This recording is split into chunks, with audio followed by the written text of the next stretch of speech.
What's up, everybody? I'm Adam Dash, and as you can see, I am missing my co-partner Sam Saar for this week as he is studying for his GRE exams because my man is going to PA school and he's grinding this week, so I couldn't be happier.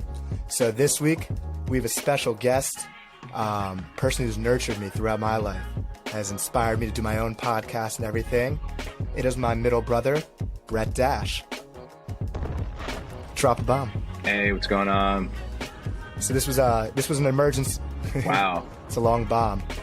This was an emergency. How long is it bomb? This was an emergency podcast.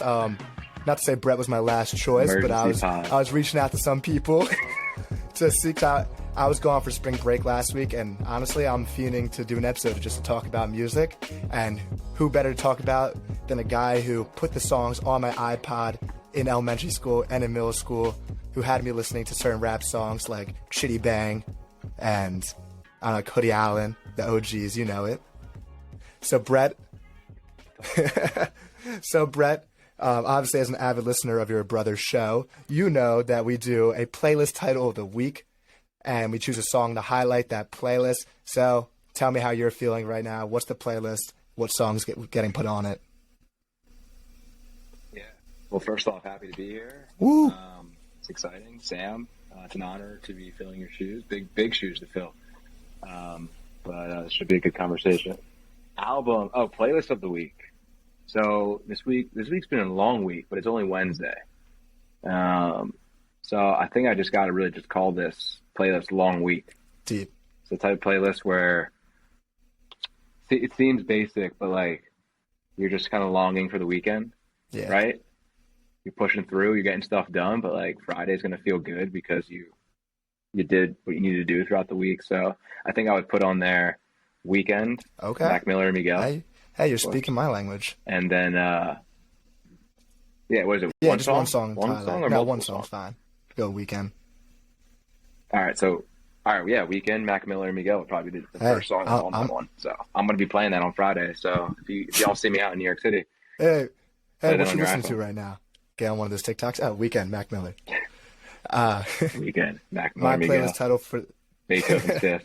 My playlist title for the week is going to be Recharge, because I was just in Mexico, and it's been a week of rehydrating and just catching up on sleep.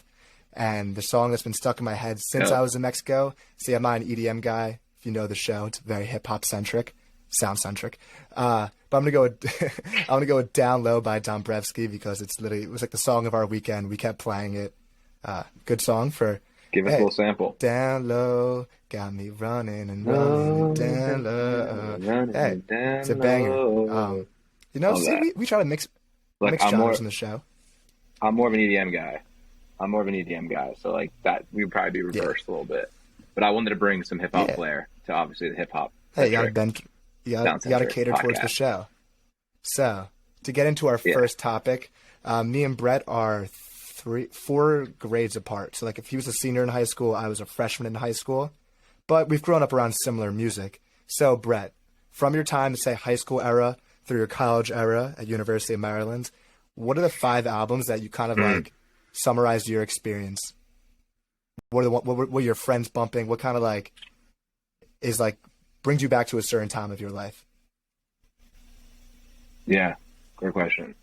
So I'm going back to high school. 2012, 2013-ish. I'm going to start with some EDM. Until Now by Swedish House Mafia. Mafia was huge. Okay? So Don't You Worry, Classic. Child.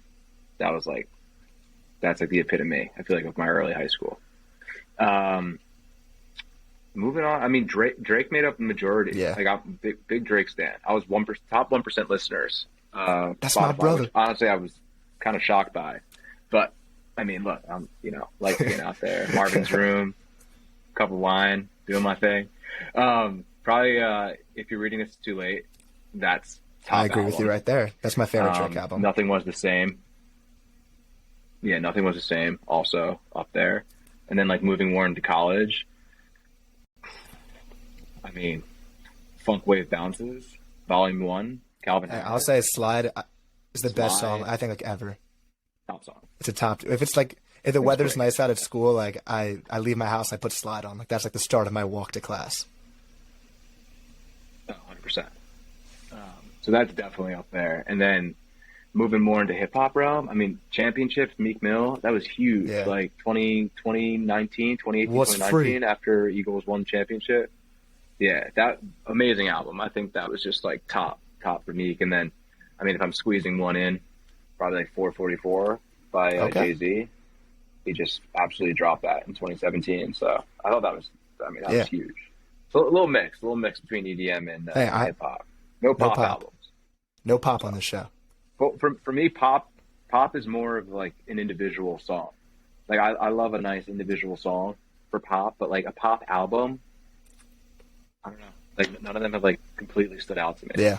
I went to a Dua Lipa concert. And you said that was great. But like the album itself, it was great. I mean, we'll get into that, but like the album itself, wasn't like a top album, but there's definitely bangers on there. Honestly, I was going to ask you this later, but it kind of works with this conversation.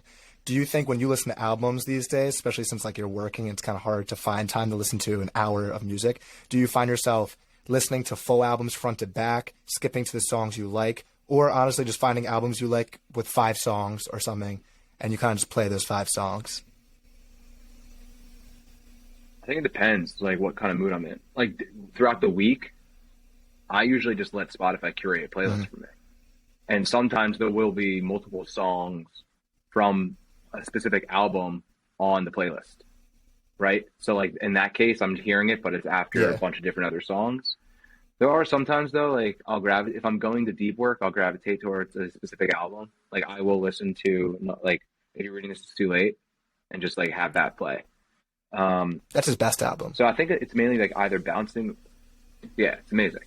It's a short album too, right? No, I don't think so. No, it's a long album. It's not as long as his more recent. I mean, yeah, because he did a double album. Like throwing with songs. Scorpion was a double album, so it was like half rap, half R&B. So that's why it was like 20 songs.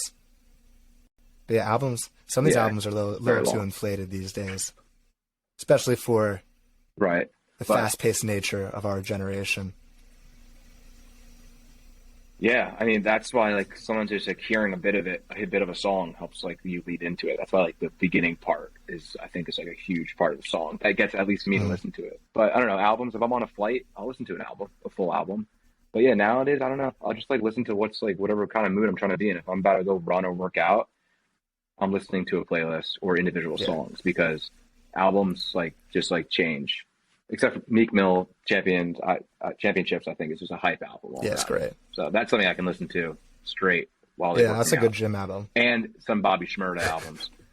Yeah. And the new Bobby Shmurda. I'm also a Bobby Shmurda fan. I just don't know the name of the album. I just love his About a Week music. Ago. It's just like hardcore New York hip hop. Yeah, I mean Her Loss. No, that's not Bobby Shmurda. Is that Bobby Shmurda? Oh, I mean ASAP. ASAP. Okay, both also good. Good gym music always. Yeah, I'm like, on a new level. Run it up. Yeah. If I'm gonna go my top 5, the one that I'm gonna leave out, but I feel like for my generation and maybe it's for your college experience, I feel like Astroworld. Every single person I know knows that album top to bottom. Okay. It's not like something I personally listen to constantly, but I think objectively, everyone loves that album. But for my personal taste, we're gonna go 2014 Forest Hill Drive, J. Cole, Jermaine. Okay. I'm trying to also pick only one from each artist because I could easily just make this like a J. Cole, Kendrick Lamar type list. So to pick one from Kendrick, for me, I'm going to go to Pimp a Butterfly, which I think is the best album ever created. You know, at home, I have a giant tapestry by my bed of that album. That is true. He has tapestry of that album, and then above on the ceiling is tapestry of Lana Del Rey. So, don't expose me. Mix. Number 3, we're going to go Frank Ocean Blonde. Another. Okay. Honestly, an album that I didn't listen to right when it came out. I feel like it released in 2016, so you would have been graduating, and I would have been a freshman in high school. And I think that was kind of my lyrical miracle era, where I was listening to like Logic and all the 90s rap artists behind me. But it took me a little while to start listening to Frank, and like Blonde's one of the best albums ever. Number 4. I just started listening to Frank. Like I just kept hearing samples of him on TikTok, and I know that there's always been so much hype around Frank Ocean. I've never dove into any of his albums. He's the GOAT. Recently. I mean, he's obviously phenomenal. I know him from features. Like he was on Rap. Yeah. He was on Slide. Right? Yeah. He was on Slide, Calvin Harris. But I just never really dove into any of his individual songs. But there's just like he's worth the hype. I mean, I know he hasn't come out with anything in a while. It's been, right? I believe, 6 years. He's just been quiet. 6-year hiatus. He's been making like jewelry and stuff. And his brother passed away a few years ago. But he's headlining Coachella this year. So fans are speculating because why wouldn't you release an album before you do a major headlining performance? On the other hand, it's Frank Ocean, and he doesn't care. So realistically, he's not going to drop. Could just be doing his classics. Yeah, but also it's been 6 years, and people have seen him perform his classics. So as a fan, I'd rather him not. But I'm not paying money to go there, so I won't be there. I'll watch a YouTube stream of it. Number 4, we're going to go with Malibu by Anderson .Paak. You know my love for Anderson .Paak. I have made my family watch his Tiny Desk so many times. Heart Don't Stand a Chance is like the best song ever. I mean, it's just, I think it's a perfect. Your heart don't stand a chance. I think he has one of the best voices of all time. Like, I'm just a sucker for raspy voices. That's why I love J. Cole's voice so much. And number 5, it's a Mac Miller album. And I've said this before, my top 4 Mac albums can change on any given day. It's Circles, Faces, Swimming, and Good AM. If I had to pick one to summarize my experience, though. Gun to your head. Gotta pick one. Head. I'm going to say Circles is such a freshman year album to me that it really, like, the other albums are amazing, but they don't take me to a certain place. Like, my rapping style is all based on Faces, the mixtape. But if I listen to Circles, I feel like I'm in winter walking around campus freshman year, walking to my classes. So that's always a nice feeling. And that's the coolest part about music, is that it brings you to a specific place. So, like, you'll probably agree with this. You put on a certain song and it takes you to, like, cross-country practice. Personally, that ruins the song for me because I'm like, fuck. Brutal. That's Mac Mill. I mean, that's Macklemore's The Heist album for me. When, like, Macklemore came out with that album in, like, 2012, it like took the world by storm. I was listening to that, and now when I listen to it, all I think about is like being on a bus going to a 3-mile race. Sucks. When all I want to do is sleep and relax. It's awful. Brutal. Also, there's some other I don't know, like Mercy. Yeah. Mercy, definitely. That's like that was on Cool Summer. That was like the Kanye good. Yeah. It was like their collab tape when they were coming out with like songs with like 20 people on each of the songs. That makes me think about that also. So I don't know. I still can listen to it. It's still a hype song. It's exciting that there's always these different eras of music. So for that, like early, I wish I was older for that era. For like, you definitely got to experience it being on like Twitter, especially when I was popping on Twitter. But that early 2010s era of Kanye and just all those people hopping on those random albums. Then I guess getting more into like 2015 time, you have like your SoundCloud rapper era where you have like Lil Yachty, Uzi, 21 Savage, and applaud to those guys that they're still around and they're still popular. Mumble rap? Which is not the correct term, obviously. It's an outdated term. And you would even say that you were not a... Is it? Yeah, like I wouldn't call it mumble rap. Like you can hear what they're saying. I guess a trap rap. Yeah. But you've told me you would complain. You're like, I don't get 21 Savage. But you've come around and you've started to realize why he's good. He's solid. Recent album, like it's great. It's a great album. A lot with him Sam and J. Cole. Great. In the early when he first was coming out, I'm like, he's so like just like monotone, but like honestly, that's the style of him. And when he came out, right? Wasn't he came out with an album? Yeah, Her Loss. Where he was on Her Loss. Yeah. No. In 2016, he was on like a bunch of songs. 2016. Mm-hmm. Like maybe I'm sure Drake got on songs with him.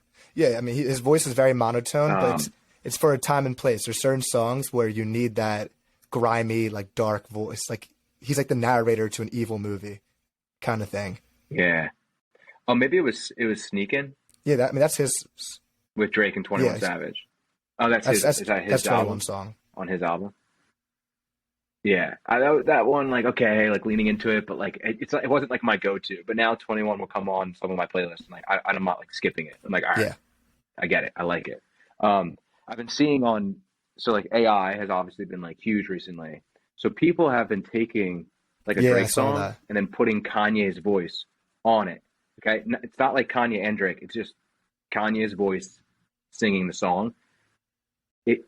Look, the controversy around Kanye aside, it is beautiful, and like you could hear him singing, and like it just sounds so like miraculous. And like you were talking about the raspiness of Anderson .Paak. There was a song, I forget what one it was, where like Drake hits high notes, and then like the AI had Kanye hitting the high notes, and you get like that Kanye raspiness when he yells, and like it was so beautiful. So it's like we need like full length songs, like some like SoundCloud album with all AI stuff. That AI stuff is scary Kanye though. People put like, it wasn't even just like Kanye's voice on Drake's lyrics. People typed in like Jay-Z. Somehow they made Jay-Z rapping on, let's say, a Playboi Carti beat, and it made lyrics for Jay-Z rapping in Jay-Z's voice, and it literally just sounds like Jay-Z's rapping on a Playboi Carti song. And I wonder legally what they're going to do about that. I mean, we saw yesterday like those Trump pictures were all over Twitter, and then it looked real, and then they had to put up the thing. The AI is crazy. It's nuts. So I don't know. Yeah, that's like another thing. I definitely want to see what you and Sam see as you're going through time in the industry. But like, I don't know. Does Jay-Z own his voice? I guess he does. But like if people are putting this out there though and like making money off it, then like there's an obvious issue there. Even if Jay-Z didn't sing those lyrics. So I don't know. There's a lot of gray area. I've seen in ChatGPT. Did you say album number 5? Yes, I think I said all my 5. But I've used ChatGPT, and if you type in, write me a song about the Philadelphia Eagles in the flow of Jay-Z, like it will write you. You can imagine Jay-Z saying it, like the way they write it. It's crazy how smart it is. Right. Now imagine text to speech. Yeah. And if it takes that and has Jay-Z rap and it, the speech is Jay-Z rapping it over a beat. I mean, I don't know. It has huge implications for the music industry as a whole. You can like bring back Tupac, right, on an album or something. It's just nuts. Which is like, yeah, it's gonna be such an issue down the road once people start trying to profit off this. And then me and you, we've both experienced Apple Music and Spotify. I think we're both definitely leaning Spotify right now. Why is it, from your content creator perspective? What do you think makes Spotify so much better? Well, I think that Spotify is just less static than Apple Music. Like if you go on Apple Music, it feels like very static as just like a user interface. So it's just like typical like iTunes. It doesn't feel like it's evolved. But like when I go onto Spotify, it feels like alive. Like something's always changing on the homepage. You get some videos and stuff that it's in it. I don't use Apple Music that much to like fully understand if it mimics that at all. But the way that I would describe Spotify over Apple Music is that it feels more alive. It feels more interactive than just like Apple Music. If you come and like, it's just like choose your music. Like, do you feel that way? Because I know you bounce around. I think like, look, I go onto Apple Music, and it's just static. And then I don't know. I just feel like then I click to Spotify, things are moving around. There's different elements that you can go to that are more interactive. So I think the suggestions on Spotify are 10 times better. That I love the feature where you can click on a song. If I'm going to the gym, I'll look up Superhero by Metro and Future. I'll click Go to Radio. And then it gives me so many suggestions of songs that are so similar to that. And then say I find another song in that playlist I love. I click the radio to that one, and I keep kind of going down a rabbit hole of finding new music. And if you have a playlist, it gives you like the perfect songs at the bottom. It gives you 5 songs to add to the playlist they suggest, and you can refresh it. And they're usually so accurate to the songs you've already chosen, which I think is amazing. And a comparison I kind of just thought of, I feel like Spotify is like Starbucks and Apple Music is like Dunkin' Donuts. Like something about Spotify just feels like a better interface. It's nicer. And something about Starbucks when you're inside of it, it's just like professional. Does that make sense? I agree. Yeah. And it's funny because usually when you're talking about anything Apple related, you would compare it to being the Starbucks. And then anything else you're comparing it to would be the Dunkin' or Tim Hortons, whichever area you're in. All right. I think that Spotify has just been, they're solely focused on music and audio. So I would expect that they have a superior platform versus Apple, which obviously has like so many resources to create something really great, but like it's not their core focus. So with Spotify, like that's their product. streaming platforms or product. So I expect it to be better. And I use it every single day. And I originally shifted to Spotify, one, just from friend recommendations telling me to check it out. Two, they had a really good like student discount deal. And then you eventually become locked in because it does such a good job at recommending music. You start to build out playlists. And I think that their like daily mix, the daily mixes that it prepares for you each day are like unmatched. Every time between daily mix 1, 2, 3, and 4, like I click on it and like I'm enjoying whatever it is, and it can knows like what mood aligns with the music. And what you said about how Spotify is solely focused on like the audio experience is literally the reason why I'm wearing Bose headphones right now and I'm not wearing AirPods. Also because I have big ears and these just really stick in my ears. There's just something I feel like in the back of my head telling me that Bose focuses on headphones, so they usually are probably going to make better headphones. Yeah. Is that true? I don't actually know. But there's something about like when a company's focused on one thing versus Apple, like would I rather get a JBL speaker or the new Apple speaker? It might be better, but for some reason I trust JBL because I know that they're solely focusing on audio. Right. I think it's also just an ecosystem thing. Like I would choose AirPods over any other headphones simply because it connects really easily to like my Apple devices. But I'm wearing Beats right now. Beats are great. Speaking of music quality though, there have been, I've seen like opinions that Apple Music actually has higher quality music from a streaming standpoint than Spotify. Yeah. I don't know what that entails, but like the music is crisper when it comes through. Like there's something, I forget what it's called. It will say it on some albums. There's a certain way they produce albums now that it gives you a full like head experience. I'd have to look on Apple Music after this to see what it's called. But it gives you the option that there's certain albums that are made in a certain different, they're mixed in a different way. That like you can hear. Well, it's like when audio's panned to it's spatial audio. So if something's panned to the left, instead of like just coming out of your left ear, it's like coming from the left top right. Like it's very specific, which is sick. Right. Yeah, but also I can do that on my headphones. Right. It's one of the settings. So even if I'm on listening to Spotify music and I do that, I don't know. I'm just kind of listening to it in a plain way. Maybe I need higher quality headphones to use spatial audio, but anyway, Spotify just feels more alive. It feels more. And now they're doing the whole TikTok thing. I like that it's dark mode too. I do like dark. Well, I have every app in dark mode besides Apple Music, which is maybe that's something that I connected to the Starbucks thing because Starbucks is like black and brown colors and Dunkin' Donuts is like bright white when you walk in. But right, it's really cool.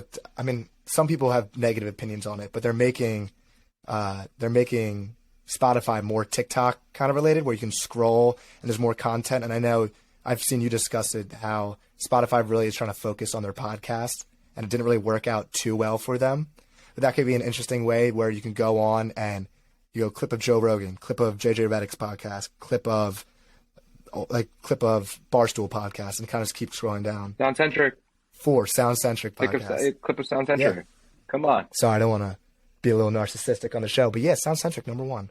I think it's a cool idea. How do you feel about that? Yeah, I think it's a great idea. They tested something like this out almost a year ago. I remember seeing a Discover page in my Spotify, and basically you could scroll and it would play you a clip of music. I actually found a song.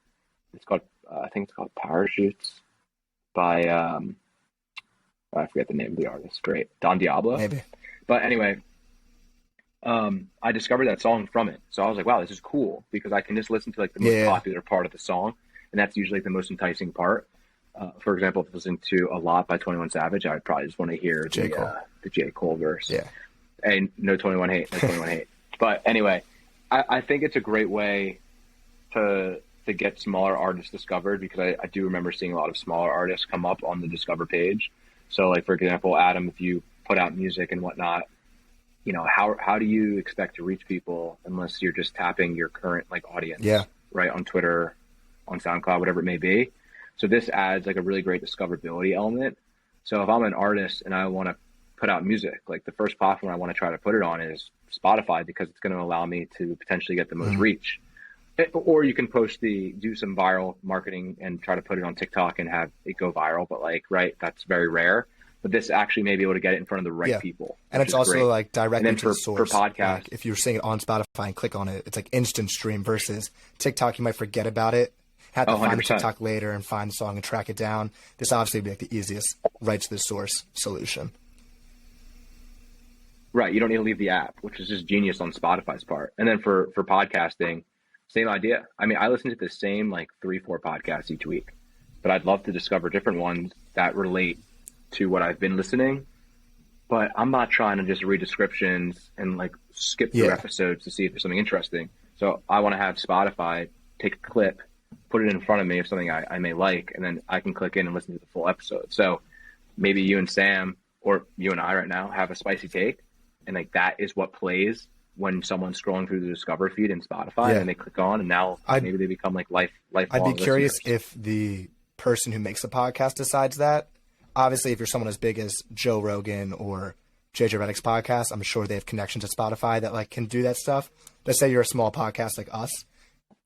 I'm not sure if we'd choose that. I assume we would have to choose that and tell them a minute mark of or maybe we have to submit our own video to Spotify. But I think it's a cool idea. Some people might argue. Some people might argue it's another app where you're scrolling. And it's like, how many apps do we need that are scrolling? But I see the positive sides of it more than negative. Yeah, well, again, it also adds another interactive element to like a pretty boring app, right? Like Spotify. It's a music app. A streaming app is just, it's a music app. It's like pretty boring, right? The main thing you come for is just to listen to music. So they're trying to add a more interactive element. And also it's better for you as an artist and like a podcaster, because I think you can upload clips or descriptions and stuff. So it puts the power in your hands to like upload a compelling clip or something. And if you go and listen to music right now, like a song on Spotify, you do see like a short form video playing in the background. So if I'm scrolling on their Discover feed and like, I want to also, that's going to catch my eye. So that also is another graphic element for artists to tap into, as opposed to just the music. So I think there's obvious like opinions like, oh God, and like we're TikTokifying everything. But I think it's positive, and like Spotify is going to test it. There's no downside for smaller artists because it gets their music in front of, newer listeners who wouldn't have otherwise found them. And then for us, it also allows us to find new music and new podcasts. So it's like, what's complaining about? If you don't want to go scroll, then don't scroll. Spotify still does a great job at recommending you stuff. No, I 100% agree. And our last topic to get into, this summer, I worked at Live Nation, so I had the ability to take my brother to a Kendrick Lamar concert. We had amazing seats. And Brett knows. Hey, I bought him a sweatshirt. Brett bought me a hoodie. I didn't know him for it. He owes me $100. Yeah, accordingly, apparently. So Brett knows that there's nothing I love more than concerts. I used to, in high school, just take the train into Philadelphia and go to concerts alone and just meet friends at the front of the lines of the shows I was seeing. So, Brett, my question is to you. What are some or maybe the favorite concert you've ever been to? One or a couple? If it's hard to choose one, you can do a couple. Well, I've only been to a handful of concerts in my life, so I'll probably just group them together. I think the Kendrick Lamar concert's up there, and truly, it's probably number one because I was unsure I've never been to I've been to like a Logic concert with you when like Joey Badass opened up, and it's hectic, right? It's hectic. So I kind of had the same perception that the Kendrick concert was going to be like that. Sure, it's probably like that when you're on the ground level, but like we had pretty solid seats and whatnot. But Kendrick also was an amazing performer with a scripted set. And so it wasn't just him like running around the stage, rapping, flailing his t-shirt. He's like doing dances. That's like stereotypical like rapper at like a it's festival, like jumping up and down with their shirt in their hand. Yeah, like spraying water everywhere. But Kendrick had a whole set and it was phenomenal. And like I felt like an immense amount of emotion over me when it first started, and Baby Keem opened up for him. And like, I knew Baby Keem, one of his like bigger songs, but like didn't hear all his other stuff. Like it's beautiful. He's very good, very talented. So that was like a new artist exposure for me. So overall, that was just such an amazing concert. So thanks for taking me. Got you. And you don't need to pay me for this. Man, you're too nice to me. And then I guess I'll throw in like a Poppy concert. I went to a Dua Lipa concert about a year ago during I think her Future Nostalgia tour. She was a phenomenal performer as well. So it was another one of those like really well rehearsed concerts, and she has just such an amazing voice. So like to be, at her concert, probably like peak slash start of her career, really was awesome. And then recently I went to a Billy Joel concert, so I'm getting a little old school, but he was also just wonderful. And he's not as scripted, right? He's more just like on the fly, and like that's kind of how like the older folk kind of do it. But he was just amazing, and to see that he still has his vocal strength at his age after performing for as long as he's performed was just crazy. So I feel like I've been to like a nice mix of concerts, like very blessed to have been able to go to Kendrick, Dua, and then of course Billy Joel. But those are probably like top three, and then I got one more, just the honorable mention. I was waiting Coldplay. for Coldplay. That was like my first like true concert. We went with Jared's older brother. That was awesome, and they are also really talented, and also not as scripted. They just like run around singing and whatnot, but they have like a light show. It was just like an amazing venue experience, is what I would say. Like we got bracelets that would light up on cue with a certain song, and so it just made the whole entire atmosphere something else versus being like, take out your phone, put your flashlight on. It was like everything was doing it for you. Those are my top 3, 4. For me, so I like how you touched on like the theatrical element of Kendrick, because that was the first time I've been to a show that was theatrical in that way, to the point where I remember him and Baby Keem were cousins, passed each other, and they didn't even like look at each other. Like Baby Keem looked down and walked off stage. Like it was very on key to like time signatures. They're very specific. So that was a really cool experience to have. Anderson .Paak live drumming while also singing his heart out. It's just one of those impressive feats that I'm like, how is he? Like, I can't drum. Try tapping on your leg drumming. Where was that? I saw that at the Fillmore senior year of high school. That was great. Seeing JID, so doing the more jumping, spraying water bottle style of performance, but he raps word for word while doing that. And people don't understand the breath control involved in being able to do that. Like trying to rap a song as you're running around. It's crazy. It was very